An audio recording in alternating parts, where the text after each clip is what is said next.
కాపు యువకుడు గాదె సాయికృష్ణ కేసు దర్యాప్తును సిబిఐకి అప్పగించి లాకప్ డెత్ కు సంబంధించిన రికార్డులన్నింటినీ భద్రపరిచేలా ఆదేశాలు ఇవ్వాలని హైకోర్టులో పిల్ దాఖలైంది. పిటిషనర్ తరఫున వాదనలు వినిపించారు మాజీ ఏఐజీ పొన్నవోలు సుధాకర్ రెడ్డి. సాయికృష్ణను మార్కాపురంలో మే 9న టాస్క్ ఫోర్స్ పోలీసులు అదుపులోకి తీసుకున్నట్లుగా న్యాయస్థానానికి వివరించారు పొన్నవోలు. సాయికృష్ణను పోలీసులు టార్చర్ చేశారన్నారు. కృష్ణలంక పోలీసులు సాయికృష్ణను చంపేశారని వాదనలు వినిపించారు.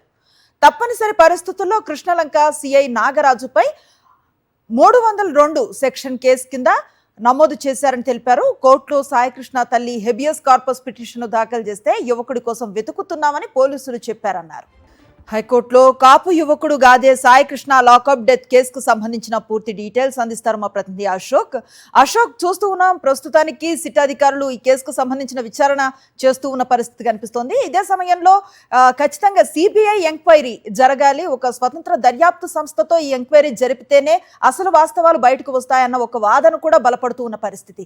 ఎలాంటి వివరాలు ఉన్నాయి ఈ కేసుకు సంబంధించి కంప్లీట్ గా?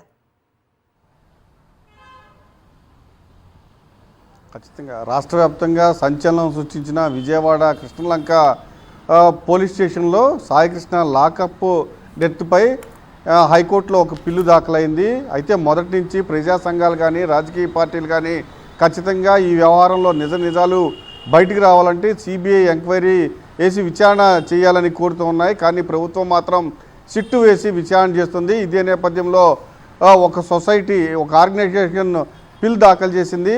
ఖచ్చితంగా ఈ కేసును సిబిఐతో విచారించాలి, దాంతోపాటుగా ఈ కేసుకు సంబంధించిన రికార్డులన్నీ భద్రపరిచేలా హైకోర్టు ఆదేశాలు ఇవ్వాలంటూ ఒక పిల్లు దాఖలు చేశారు. ఈ పిల్లు ఇవాళ బెంచ్ పైన విచారణకు వచ్చింది. ఏదైతే పిటిషన్ తరఫున పొన్నవోలు సుధాకర్ రెడ్డి వాదనలు వినిపించారు, అందులో చాలా స్పష్టంగా సాయికృష్ణను మే 9వ తేదీన మార్కాపురంలో టాస్క్ ఫోర్స్ పోలీసులు అదుపులోకి తీసుకున్నారు. అక్కడి నుంచి కృష్ణలంక పోలీసులకు హ్యాండ్ ఓవర్ చేశారు.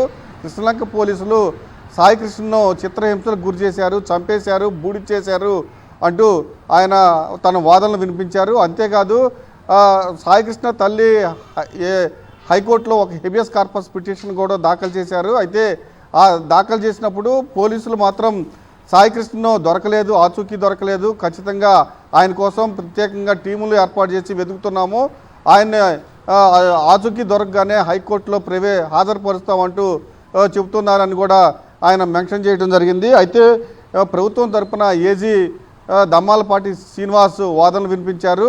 ఇప్పటికే కృష్ణలంక సిఐని నిన్న అదుపులోకి తీసుకున్నాము, ఆయన్ని అరెస్ట్ చేశాము, మరి కొద్దిసేపట్లో కోర్టులో హాజరుపరుస్తాము, దీంతో పాటుగా సిట్టు విచారిస్తుంది, ప్రభుత్వం సిట్ ఏర్పాటు చేసింది, సిట్టు విచారణ జరుగుతుందని చెప్పడం జరిగింది. దీంతో ధర్మాసనం సిట్టు ఏం దర్యాప్తు చేస్తుందో వేచి చూద్దామంటూ వచ్చే నెల 6వ తేదీకి ఈ తదుపరి విచారణకు వాయిదా వేసింది. Anusri. Right, thank you Ashok. మరిన్ని అప్డేట్స్ కోసం ఛానల్ ను సబ్స్క్రైబ్ చేయండి. నోటిఫికేషన్స్ కోసం బెల్ ఐకాన్ పై క్లిక్ చేయండి.